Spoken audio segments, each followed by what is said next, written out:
ChatGPT recently got a visual upgrade, and honestly, the designs it can create are pretty insane. But here's the thing, most people are still doing it wrong. Because here's the thing, if you know how to use it properly, your e-com brand can actually unlock a whole new level of creative output. Faster concepts, sharper angles, and way better static designs that will unlock a whole new level of revenue.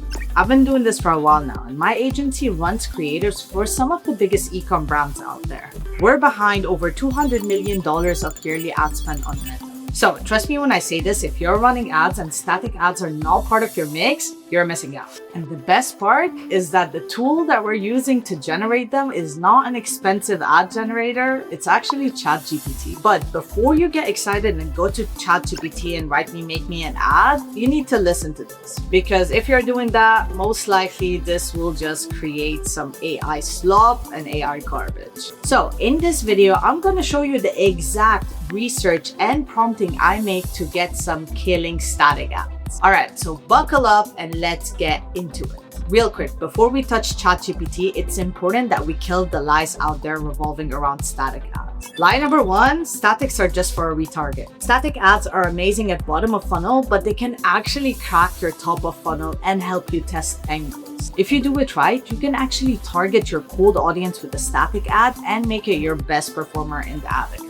Lie number two, only videos work for my brand. I hear this constantly, and trust me when I say this, it's never true. Photo ads are so much cheaper to advertise with, cheaper CPMs and higher CTRs on average. If you do it right, then you will get the right traffic to your product page for a cheaper cost. So if you're not focusing on static ads, trust me, you are leaving money on the table. Lie number three, images are only good for testing a bunch of angles before we go into video. Now, part of it is true, but photo ads as a general by itself can help you diversify. So you can also go from video to photos as well. So whenever you find a winning video angle, take it and put it into a photo ad and it will crush. Now, second thing I want us to cover is why most AI ads fail and what you need to do to avoid that. Let me show you the mistake first because it will save you so much time and money before diving in. Most people open ChatGPT and type, make me an ad for my supplement brand and put a few extra sentences and call it today. Then they get something like this. And it's fine, it's clean, but it's super generic and it will actually completely flop. It's not tied to any real desire, any real pain point. It's just super bland. And in this competitive space, if you do something like that, definitely the competition will eat you alive. Now look at this one. Same product, but the messaging actually hooks you in on the real pain point. Most customers are not really buying your product for the product. So if we're talking about supplements, for example, they're not gonna buy the supplement because it has extra 20% of vitamin C. They're gonna buy it because, it's helping them get their energy straight. It's helping them get more productive and enjoy life more. So that is the real pain point on why would someone invest in a supplement. And that's why if you go the generic way, most likely it's just gonna not work out. As you can see, it's the same product, but the messaging is 10 times more specific. Feel like you again. So you can see over here that we're not anymore talking about the features of the supplement. We're talking about the actual benefit, the actual desire behind the product. Why would someone buy a supplement? It's probably because, they're feeling tired in the morning. They want to stop caffeine maybe, but they still want to be productive. And so that's where their deeper desire goes. And that's where you need to focus on. And that's where the static ad needs to be speaking to that specific pain point. So the tool is not the problem. It is the prompting. ChatGPT is only as good as the context you give it. If you don't give it enough context, it will give you something generic. And if you just think because it's AI and it knows best and you just take it and run with it, you're not going to make money. You need to know how to use that tool properly. So that's where we start. Okay, step number one, we gotta build your source of truth. Before I write a single prompt, I build an entire research document. This is the single source of truth for the whole ad and the ads to come. I pulled the raw language people use on Reddit threads, on your Amazon reviews, on Facebook comments, that's huge as well. And with this, I'm hunting for three things: their pain points, the solutions they tried that already failed, and the outcome they actually want. It's not how you describe the product, it's how they define the problem. And this is gold because these exact phrasings that you're gonna find in these comments and like social research are gonna be your major hitting headlines. Your customers have already written your best copy, so you just need to collect it. All right, quick tip, if you don't know how to do social research, all you have to do is take screenshots of those reviews, those comments, export them if you can, put them into ChatGPT and ask it something around those lines. Pull the 10 most emotional specific phrases customers use to describe the problem and the transformation in their own words. That list is going to be your ammo for everything that follows. Secret number 2, speak to one specific avatar. And trust me when I say this is actually what separates an ad that scales from an ad that completely flops. You're not selling anymore to women that are between 25 and 40. You're selling to one person that looks at the ad and says, that's me. That's like literally me. So now I take that social research, put it back into ChatGPT and ask it to build me a specific avatar. I'll prompt it something like, using this research doc, build me 3 detailed buyer avatars for each name, age, occupation, the core problem, their top fears, what they've already tried and why it failed, the words they actually use, and the transformation they're chasing. Then I'm gonna pick one to start with. So say it spits out a skeptical 40-year-old woman that has tried countless of solutions and is actually tired of being marketed to. Great, now I know exactly who I'm speaking to, what proof they need, and which objection to crush. Now, one more thing I like to do is I like to take that avatar and match them to the awareness level. Someone who's never heard about your product needs a completely different approach than someone who's just comparing you to another competitor. Pro move, once this works, you can save this as a custom GPT so you never have to rebuild it again. I'm gonna give you my 3-point checklist that will let you know if you're producing a winner or an ad that's just gonna drain your bank.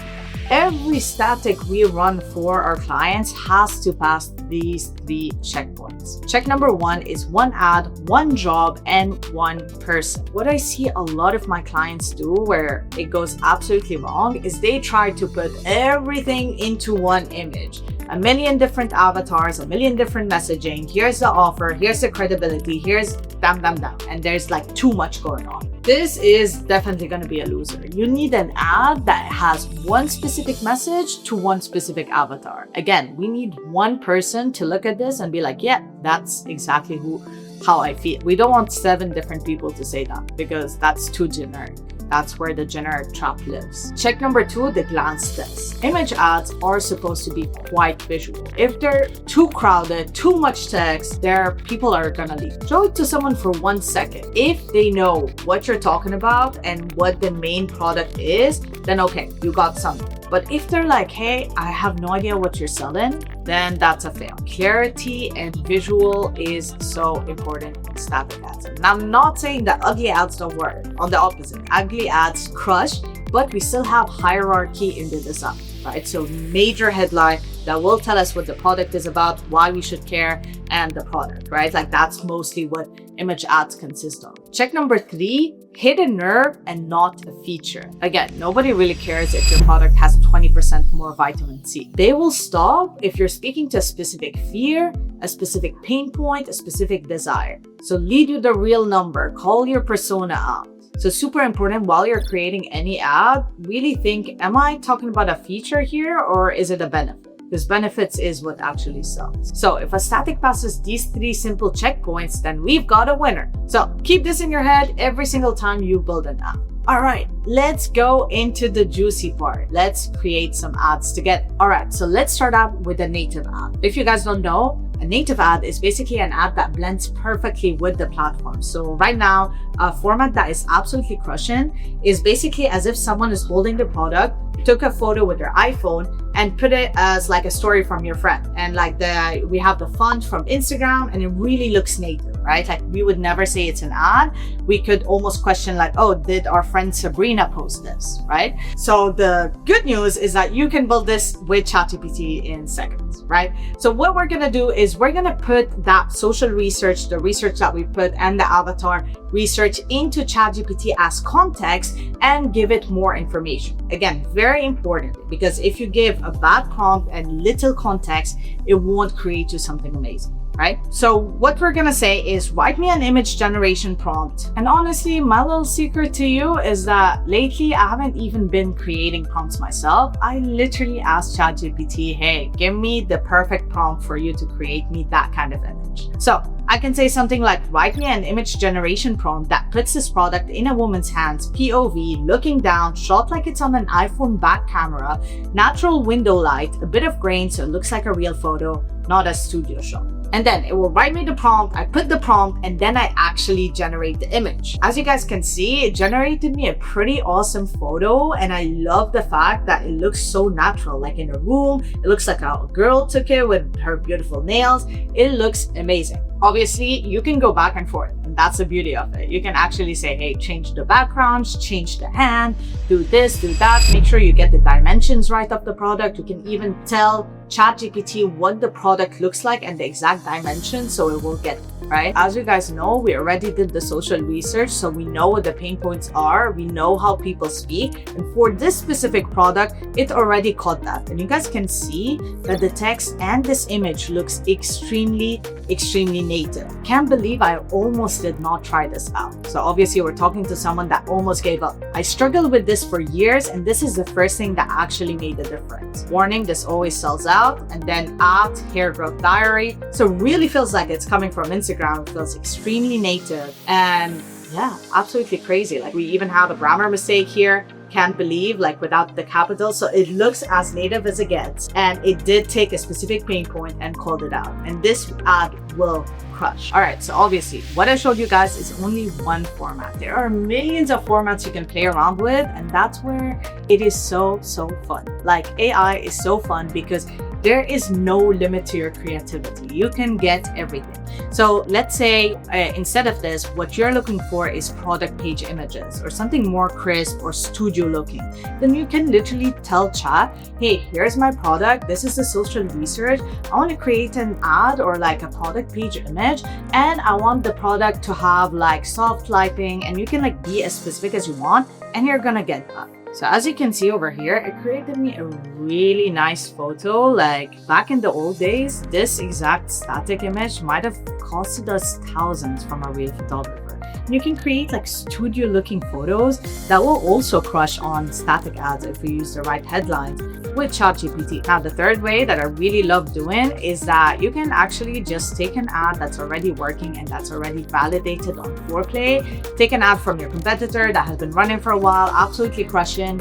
You know what's working. You put it into chat as a reference. You give chat your context as usual and say, replicate this ad for my specific product.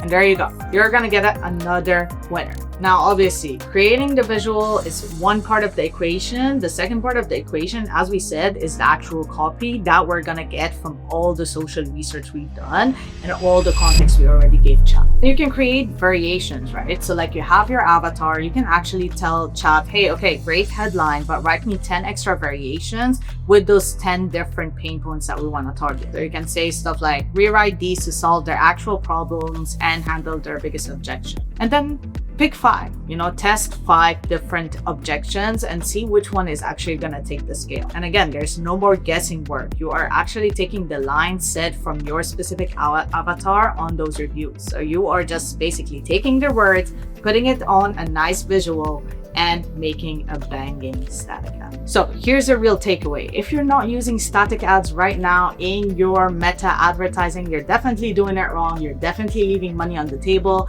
And hopefully after this video, you're gonna do it right and you're gonna absolutely smash it. I wanna hear from you in the comment section. What did you guys think of this video? What was your biggest takeaway and what you're gonna be testing next? As always, thank you guys for watching. Make sure to smash that subscribe button and that like button, and I'll catch you all next week.